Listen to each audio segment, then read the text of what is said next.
अस्सलाम वालेकुम व्यूअर्स, मैं हूं आपके साथ अमीर अब्बास और आप देख रहे हैं तब्दीली। पाकिस्तानियों के दिल अभी भी इस बात पर रंजीदा हैं कि पाकिस्तान की तमाम तर कोशिशों के बावजूद पाकिस्तानी हुकूमत के, पाकिस्तानी सिक्योरिटी इदारों की और हत्ता के पाकिस्तान के वज़ीर-ए-आज़म ने ज़ाती हैसियत में इस बात को इंश्योर करने की कोशिश की और यकीन दहानी करवाई अपने काउंटर पार्ट यानी न्यूजीलैंड के वज़ीर-ए-आज़म को कि उनके खिलाड़ियों को पाकिस्तान में किसी किस्म का कोई ख़तरा लाक नहीं है।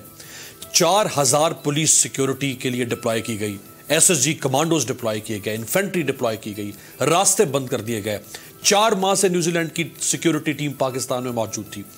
इसके बावजूद एक ऐसा जेस्चर दिया गया न्यूजीलैंड की जानिब से जिसमें पाकिस्तानी दिल बर्दाश्त है और पूरी दुनिया से एक बड़ी तादाद में जो क्रिकेट शायकीन हैं वो पाकिस्तानियों के साथ हैं और वो न्यूजीलैंड के इस रवैये या उनके इस कंडक्ट और उनके इस गैर यकीनी फैसले को कंडेम कर रहे हैं और ख़ास तौर पे क्रिकेट की दुनिया के लोग। इसके साथ साथ जो हमारी सियासी सूरत हाल है मुल्क में, उसमें एक बार फिर मुस्लिम लीग नून कोशिश कर रही है कि वो अपनी तंजीम साजी को मुकम्मल करे और डिविजनल इजलास हो रहे हैं जिनकी क़यादत उनके कायद नवाज शरीफ साहब खुद कर रहे हैं। लाहौर से में इजलास हो रहे हैं और लंदन से मियाँ साहब कर रहे हैं, जिसमें हमें शहबाज शरीफ साहब और हमजा शहबाज उस तरह से उन इजलासों में नज़र नहीं आए। महंगाई के ऊपर अपोजिशन इमरान खान साहब के ख़िलाफ़ फिर से कमर बस्ता हो रही है और उसकी वजह यह है कि जो हालिया पेट्रोलियम प्रोडक्ट्स की कीमतों में इजाफा किया गया उसने अपोजिशन को एक और मौका फराम किया। तो इमरान खान साहब इस बारे में खुद माजी में क्या कहते रहे वो दिखाएं जी। दूध महंगा, आटा महंगा, बिजली महंगी, गैस महंगा, पेट्रोल महंगा और फजल रमान भी महंगा। लाहौर में हमारी तहरीक इंसाफ बिल्कुल पेट्रोल के ऊपर एहतजाज कर रही है। 80% टैक्स है डीजल के ऊपर। आज अगर 99 रुपए पेट्रोल की कीमत है ना, तो उस 99 रुपए के अंदर 15 रुपए इजाफा इसलिए हुआ है कि रुपये के कदर के अंदर कमी आई है। पेट्रोल पे कितना टैक्स लगता है? 1 लीटर पे 35%। डीजल पे कितना?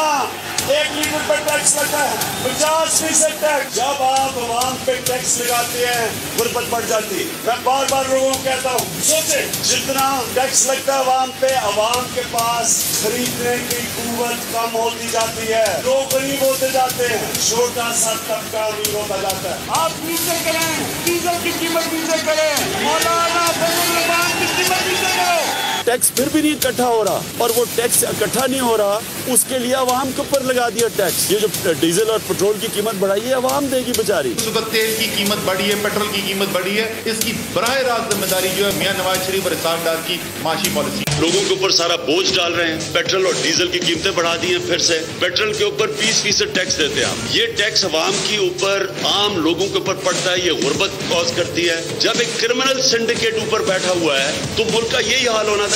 डीजल और पेट्रोल महंगा होता है, सब कुछ महंगा होता है। जो 15 रुपया है ये आपके ऊपर टैक्स लगता है, ये आपसे पैसा चोरी किया जाता है। डीजल वो चीज है जिससे सारी चीजें महंगी होती हैं। अगर 38 रुपए पे ले आए डीजल, आप सोचें कि इस वक्त कितना हर चीज नीचे। सब्सक्राइब करें और बेल दबाएं ताकि कोई खबर रह न जाए।